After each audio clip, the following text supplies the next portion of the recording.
तो हम लोग रिवीजन करते हैं अभी तक जो पढ़े हैं उसका। तो सबसे पहले हम लोगों ने देखा अंक। तो अंक क्या था भाई? तो जितने भी प्रकार के संख्याएं होती है हम उसे जो भी लिखते हैं मात्र 10 चिन्ह के द्वारा ही लिखते हैं। वो 10 चिन्ह कौन कौन सा है?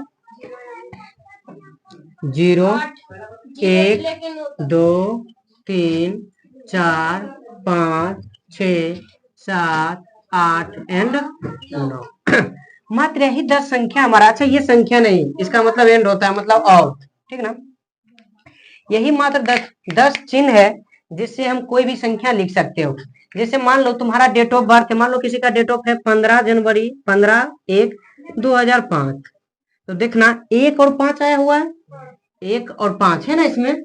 उसके बाद देखना 0 1 है ना, फिर 2005 दो गो 0 तो 0 और 5 है ना। या कुछ भी मान लिया जाए कि कोई ये कहता है कि मेरे पास 10 लाख रुपया है, तो तुम 10 लाख लिख दो, एगो 1 बाकी सब 0 आएगा, तो ऐसे से आएगा ना। तो जितना भी संख्या को लिखते हैं वो क्या है? यही है। तो हमें तो इन सभी को अंक बोलते हैं। ये सबको क्या बोल देते हैं? अंक। जिसमें से 1 से लेकर के 9 तक का अंक तो है, लेकिन साथ में इसे संख्या भी कहते हैं। इसे क्या कहते हैं? संख्या। यानी इसका प्रयोग संख्या में भी करते हैं। इसे हम क्या कहते हैं? संख्यात्मक अंक। इसे क्या कहते हैं? संख्यात्मक अंक। देखना संख्यात्मक मतलब संख्या, संख्यात्मक मतलब अब फिर अंक मतलब अंक, तो संख्यात्मक अंक हो गया। अच्छा ये मेरा 0 है, सुन ये क्या है? 0। हम ये बता चुके हैं कि 0 अगर कोई संख्या के आगे लिख देते हैं, यानी कोई संख्या के पहले लिखते हैं, तो उसका कोई मतलब नहीं निकलता है। बट अगर उसके बाद में लिखते हैं तो जितना 0 बैठाएंगे उतना 10 से गुना होता जाएगा। जैसे एक पर 1 0 दिए 10 हो गया ना, 2 0 दिए 100 हो गया, 3 0 दिए तो 1000 हो गया। यानी 10 का मान उसका फिर क्या है? 10 का मल्टीप्लीकेशन में उसका मान बढ़ता जा रहा है।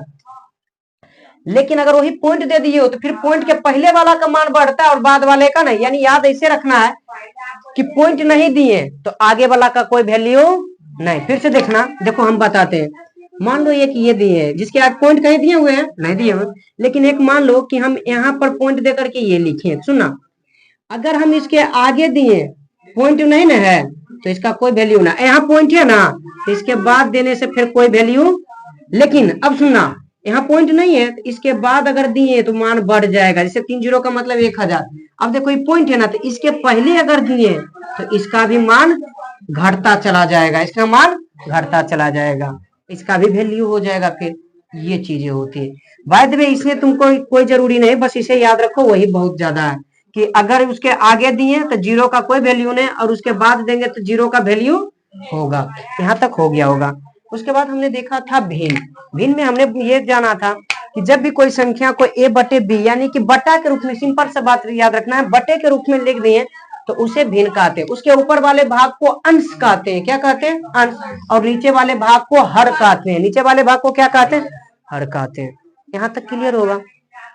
उसके बाद हम ये भी बता चुके हैं भिन्न तुम्हारा 2 प्रकार का था, एक शुद्ध भिन्न, दूसरा मिश्रित भिन्न। शुद्ध भिन्न किसे कहेंगे भाई? जिसमें पूर्णांक नहीं आता हो। और मिश्रित भिन्न किसे कहेंगे? जिसमें पूर्णांक आता।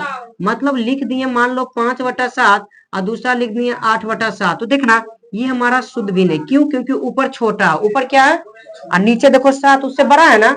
लेकिन ये होगा मिश्रित भिन्न। ये कैसा होगा? क्यों? क्योंकि ऊपर बड़ा और नीचे छोटा। इसका मतलब है 7 से एक बार और भाग लगेगा 8 में। एक बार में लगाएंगे 7 बच गया 1, इसको लिखेंगे 1/1/7, यानी इतना को लिखेंगे 1/1/7। यानी ऊपर छोटा आ गया तो शुद्ध भिन्न, अगर ऊपर बड़ा है तो मिश्रित भिन्न। क्यों? क्योंकि वो और आगे लगेगा, और जब आगे लगेगा तो ही पूर्णांक में आता है। वही क्या चीज में आता है? पूर्णांक में। उसके बाद हमने ये बात किया संख्या कि जब अंकों के समूह आ जाता है, चाहे वो एक अंक हो, एक से अधिक अंक हो, तो अंकों के समूह को हम लोग क्या कह देते हैं? संख्या। संख्या में हमने ये भी जाना था कि सबसे छोटी संख्या माइनस में अनंत होता है और सबसे बड़ी संख्या प्लस में अनंत होता है। एक अंक की सबसे छोटी संख्या अगर जो बोल दिया तो 9 भी हो सकता है, सॉरी, एक अंक की सबसे छोटी संख्या -9 हो सकता है, 1 हो सकता है, 0 हो सकता है। बस -9 वो पूर्णांक में होगा। किसमें होगा? पूर्णांक में। और 1 जो होगा वो प्राकृतिक का सबसे छोटा होगा एक अंक का, और पूर्ण जो होगा वो 0 जो होगा वो पूर्ण संख्या का होगा सबसे छोटा। उसके बाद बड़ा का कोई टेंशन ही नहीं था। सबसे बड़ा में टोटल का अनंत, टोटल का सबसे बड़ा अनंत। और एक अंक लगाएगा तो सबका बड़ा 9 ही होगा, 2 अंक लगाएगा तो सबके बड़ा 2 गो 9 होगा, 3 अंक लगाएगा तो सबका बड़ा 3 गो 9 होगा। इस तरह से चल रहा था। क्लियर है यहाँ तक? उसके बाद हमने देखा था कि संख्या बहुत सारे प्रकार के हुए थे, जिसमें प्राकृतिक हो, या फिर पूर्ण हो, पूर्णांक हो, सम विषम, भाज हो, भाज, या कह सकते हो जुड़वा भाज, अभाज्य संख्या, परिमेय वो परिमेय, वास्तविक संख्या वो वास्तविक संख्या इत्यादि। जिसमें मैंने ये भी बोला था वो वास्तविक संख्या आपको पढ़ना नहीं है, ये 11th में बस थोड़ा सा पढ़ना होता है, एक चैप्टर में मात्र चीजें वो हो गई।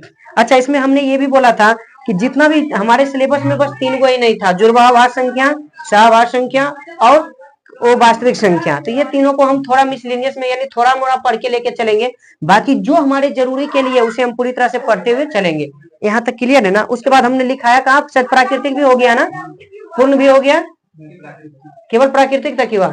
प्राकृतिक में हमने ये भी देखा था कि वस्तुओं को हम जिस संख्या से गिनते हैं उसे हम क्या कहते हैं, प्राकृतिक। जैसे मान लो मैं हूं तो तुम क्या कहोगे, एक आदमी है, यहाँ पर सबको गिन लेंगे जितना उतना। हम ये कह देते हैं ये मेरे पास एक मार्कर है, सॉरी 2 मार्कर है, एक डस्टर है, हम ये कह सकते हैं कि मेरे पास एक मार्कर। अगर नहीं है तो हम बोलेंगे एक भी नहीं मतलब 0 है। क्या कहेंगे, 0 है। नहीं, प्राकृतिक में सीधे है ही नहीं, नहीं है मतलब 0 नहीं चलता, सीधे कहते हैं नहीं। जैसे जैसे मेरे पास देखो कुछ भी नहीं है तो क्या हम क्या कहेंगे, मार्कर मेरे 0 है। क्यों, मार्कर क्या कुछ भी नहीं है, मार्कर तो छोड़ो, मेरे हाथ में कुछ भी है क्या, नहीं है, तो 0 के यहाँ कोई सवाल होगा नहीं। अच्छा, माइनस में भी नहीं होगा। मान लीजिए कोई मार्कर लिया टूट गया, तो टूट गया तो हम ये नहीं कहेंगे कि मार्कर -1 में चला गया, नहीं, बस टूट के 2 भाग में बट गया। जैसे एक मार्कर था उसको तोड़ दिया तो 2 भाग बट गया ना। तो वो यानी कि हमने ये भी जाना था प्राकृतिक संख्याएं कभी भी दशमलव में नहीं होगा। प्राकृतिक संख्या दशमलव में, हमने ये जाना था कि प्राकृतिक संख्या बटे के रूप में नहीं होता, यानी भिन्न के रूप में नहीं होता। हमने ये जाना था कि प्राकृतिक संख्या कभी भी रूट के अंदर नहीं होगा, प्राकृतिक संख्या कभी भी रूट के अंदर। हमने ये जाना था कि प्राकृतिक संख्या में 0 कभी नहीं होगा, 0 कभी नहीं। हमने ये भी जाना था कि प्राकृतिक संख्या माइनस में कभी नहीं होगा। यहां तक सबका क्लियर है ना। एक अंक की सबसे छोटी प्राकृतिक संख्या पूछा तो 1, फिर लेकिन सबसे छोटी बड़ा में तो 9, सबका बोले थे एक अंक का सबसे बड़ा में 9, 2 अंक का सबसे बड़ा 2 गुना, 3 अंक का सबसे बड़ा 3 गुना। अच्छा, एक अंक की नहीं बोले, केवल बोले सबसे छोटी प्राकृतिक संख्या तो भी 1, और सबसे बड़ी प्राकृतिक संख्या तो अनंत, तो अनंत। अब बोल दे कि 2 अंक की सबसे छोटी प्राकृतिक संख्या, तो क्या बोले थे, एगो 1 और बाकी जो बचा 0, तो 2 अंक में एगो 1 ले लियो तो एगो क्या बचेगा, 0। 3 अंक का सबसे छोटा तो एगो 1 और 2 बचा ना, तो दोनों 0 यानी 100। 4 अंक की सबसे छोटी प्राकृतिक संख्या तो एगो 1 और 3 गो बचा, 3 गो 0 यानी 1000। इतना समझ में आ गया ना। तो अब चलो आगे लिखना स्टार्ट करो। अच्छा, देख लेना, कोई चीज का जब जरूरत पड़ेगा तो इस सब्जेक्ट का नहीं भी रहेगा, थोड़ा थोड़ा बताते चलेंगे। जैसे पूर्ण संख्या में बताते हैं एक चीज, देख लो, ये बहुत जरूरी चीज है। हम इसका अर्थ निकालते हैं, पढ़ते पूर्ण संख्या ना, यानी लगेगा पोदुर्गो का रो नो, ऐसे पढ़ रहे हैं, रो पहले, नो से पहले आ रहा, पढ़ के देखो, पूर्ण, रो पहले आ रहा है कि बाद में आता है, पूर्ण, देखो आ गया ना रो न, तब बोलते हैं जाके पूर्ण, ऐसे ना। तो ऐसा क्यों, ऊपर एफ तो नो पे है, तो नो के बाद आना चाहिए ना, पहले क्यों, तो सुनना, ऊपर एफ का मतलब होता है रो हलंत। ऊपर एफ का मतलब फिर से सुनना, जैसे हम बता चुके होंगे कि री का मतलब होता है नीचे री लगना, संस्कृत में ये चीजें हो चुकी है, वह है ना, मात्रा में बता चुके। तो देखना, ऊपर एफ का मतलब हो गया रो हलंत, रो, और रो हलंत का मतलब हो गया रो रहित, सॉरी ओ रहित, ओ रहित। देखना, सहित होता है, एक एक रहित होता है, सहित मतलब साथ और रहित मतलब नहीं रहेगा साथ, ठीक ना। तो यानी रो में साथ नहीं रहेगा। जैसे रो हलंत जोड़ ओ बराबर बनता है हमारा रो, बराबर क्या बनता है, रो। अगर ओ हट जाए ना तो हलंत लग जाता, तो ही हलंत वाला ये है, क्या है ये, हलंत वाला। और ये हमेशा इस पे लगा है तो इसका अर्थ इससे एक पहले आएगा, इसका अर्थ एक, याद करो कल शायद मतलब पिछले क्लास में हमने बताए थे कि अनुस्वर जो रहेगा वो क्या आएगा, इसके बाद वाला वर्ण से पता चलेगा। और इसमें बता रहे हैं कि इसका अर्थ इसके पहले वाले पहले पता चलता है, यानी नो पर है तो नो से पहले होगा ही। समझ में आया। ऊपर एक वाला कोई सेंटेंस वर्ड है तुमको याद आ रहा है, बता सकते हो, जैसे पूर्व या पूर्व, पूर्व पढ़ते हो ना, लेकिन देखो रियल में बोलो कैसे होता है, पूर्व, पूर्व ऐसे, या पूरा, पूरा भी बोल के देखो ना, पूरा, ये इसी में इसमें हलंत मार देते हैं तो ई ऊपर एफ चला जाता है, चीजें ये हो जाती है, क्लियर हो ना। तो इसका मतलब ये समझ लेना कि ऊपर एफ, हाँ सूर्य गढ़ा ऊपर एफ है, इसका मतलब रो इससे पहले आएगा। अच्छा, पूरा रो नहीं आएगा, इसलिए हम पूरा रो अच्छी तरह से नहीं बोलते, पूर्व हल्का सा बोल के निकलते, क्योंकि ये आधा है, कितना है, यहाँ तक क्लियर हो गया। चलो लिखना है प्राकृतिक संख्या में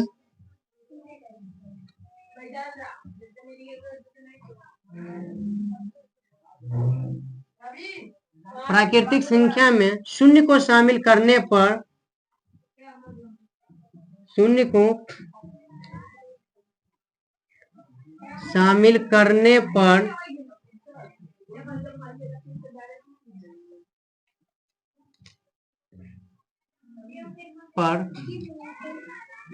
बनने वाले संख्या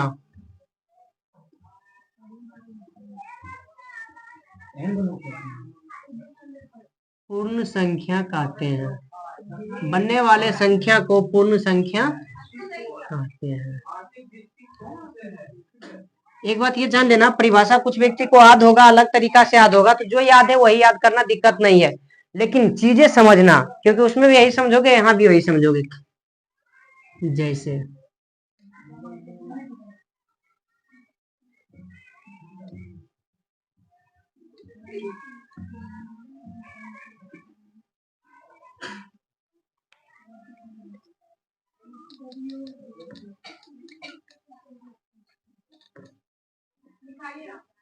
सबसे छोटी पूर्ण संख्या क्या होगा, बता सकते हो?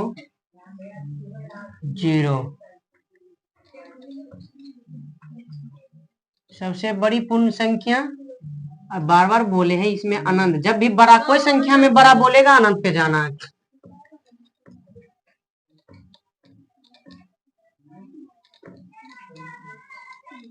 एक अंक की सबसे छोटे पूर्ण संख्या, एक अंक का सबसे छोटा फिर भी 0, एक ही अंक है ना। एक अंक की सबसे बड़ी, बोले थे बड़ी वाला हमेशा चीजें चेंज नहीं होती, तो इसमें भी नो ही हो जाएगा। फिर 2 अंक की सबसे छोटे, अपने मन से बताओ 2 अंक की सबसे छोटी पूर्ण संख्या क्या होगा? 10 से ही तो बनेगा। और 2 अंक की सबसे बड़ी, हाँ 2 गुण 9, इस तरह से उतार लेना है।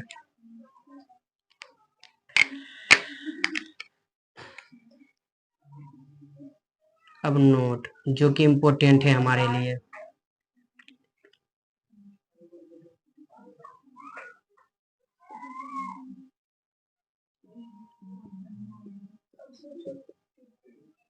पूर्ण संख्या का पहचान हम कैसे करेंगे, पूर्ण है या नहीं।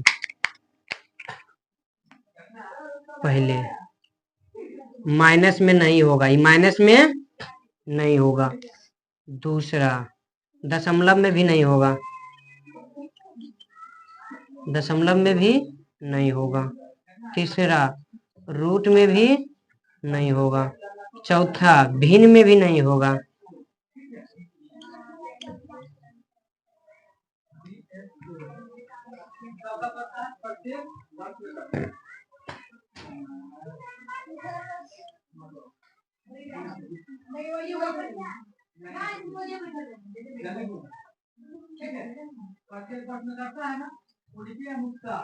जब 2008 और 2009 में किया गया था, 2009 के साल है ना, उनके बीच के अनुसार, ठीक है, भारत का प्रतिशत कितना था?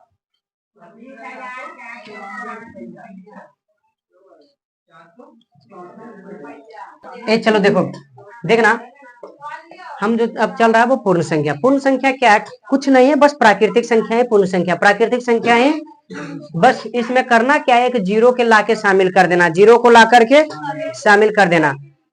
जैसे देख सकते हो प्राकृतिक संख्या में भी लिखाए होंगे 1 2 3 4 ऐसे करके होगा ना अनंत तक, बस इसमें एक जुड़ गया है क्या करके 0। क्या जुड़ गया है? 0 जुड़ गया। बाकी जितना है सब प्राकृतिक। अच्छा प्राकृतिक संख्या हम बोले होंगे नहीं होगा, माइनस में उसमें भी बोलेंगे नहीं होगा, दशमलव उसमें भी बोले नहीं होगा, रूट भी बोले नहीं होगा, भिन्न भी बोले नहीं, उसमें एक और बोले होंगे नहीं होगा, और वो क्या था? 0 वाला बोले होंगे कि नहीं होगा।